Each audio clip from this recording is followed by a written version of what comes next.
ದೇವರು ಇಸ್ರಾಯೇಲ್ ಜನಗಳನ್ನ ಐಗುಪ್ತ ದೇಶಕ್ಕೆ ಕಳುಹಿಸೋದಕ್ಕೆ ಕಾರಣ ಏನಂತಂದ್ರೆ, ಕಾನಾನ್ ದೇಶದಲ್ಲಿ ಇದ್ರೆ ಆ ಕಾನಾನ್ ದೇಶದಲ್ಲಿರುವಂತ ಬೇರೆ ಜನಗಳ ಜೊತೆ ಸೇರಿ ಕೆಟ್ಟೋಗ್ತಾರೆ.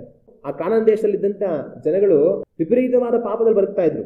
ಒಂದು ವೇಳೆ ಇವರನ್ನು ಸಹ ಅಲ್ಲೇ ಇಟ್ಟಿದ್ರೆ ಏನಾಗಿರೋದು, ಇವರು ಅವ್ರ ಜೊತೆ ಸೇರಿ ಅವರಿಂದ ಕಾರ್ಯಗಳನ್ನು ಕಲಿತು ಅವ್ರು ಮಾಡ್ತಾರ ಪಾಪನೆಲ್ಲ ಇವರು ಸಹ ಮಾಡ್ತಾ ಕೆಟ್ಟೋಗಿರೋರು.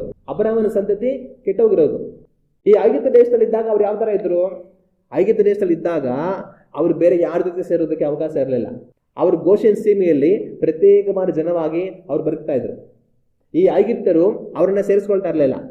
ಈ ಪಶು ಕಾಯೋರು ಅಂತಂತಂದ್ರೆ ಐಗುಪ್ತರಿಗೆ ಸರಿ ಬರ್ತಾ ಇರ್ಲಿಲ್ಲ. ಆಗ ಇವ್ರೇನ್ ಮಾಡೋರು ಅಂತಂದ್ರೆ ಅವ್ರನ್ನ ಸೇರ್ತಾ ಇರ್ಲಿಲ್ಲ. ಇದರಿಂದ ಏನಾಯ್ತು, ಇಸ್ರಾಯೇಲ್ ಜನಗಳು ಪ್ರತ್ಯೇಕವಾಗಿ ಇದ್ಕೊಂಡು ಬೇರೆ ಯಾವುದೇ ಜನಾಂಗ ಜೊತೆ ಅವ್ರಿಗೆ ಸಂಪರ್ಕ ಇಲ್ದಿರ ಬೇರೆ ಜನಗಳ ದುಷ್ಕೃತ್ಯಗಳನ್ನ ಕಲಿಯೋದಕ್ಕೆ ಅವರಿಗೆ ಅವಕಾಶ ಇರಲಿಲ್ಲ. ಪೂರ್ಣ ಸಂದೇಶವನ್ನು ಕೇಳಲು ಈ ವಿಡಿಯೋ ಕೆಳಗಿನ ಲಿಂಕ್ ಕ್ಲಿಕ್ ಮಾಡಿ ವಾಕ್ಯ ಸಂದೇಶವನ್ನು ವೀಕ್ಷಿಸಿ.